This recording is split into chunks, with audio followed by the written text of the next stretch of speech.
غیبت حرام اور جہنم میں لے جانے والا کام ہے،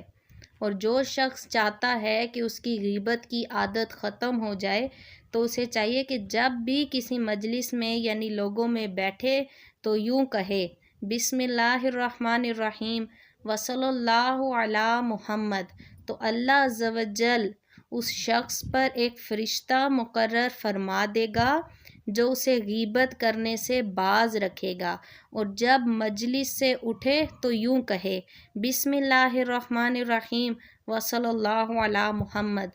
تو وہ فرشتہ لوگوں کو اس شخص کی غیبت کرنے سے باز رکھے گا۔ سبحان اللہ، کتنا پیارا نسخہ ہے غیبت سے بچنے کا اور اپنی غیبت سے لوگوں کو بچانے کا۔ تو اپنی اصلاح بھی کریں، لوگوں کی اصلاح بھی کریں۔ اللہ تعالی ہمیں دین سیکھنے اور سکھانے کی اور عمل کی توفیق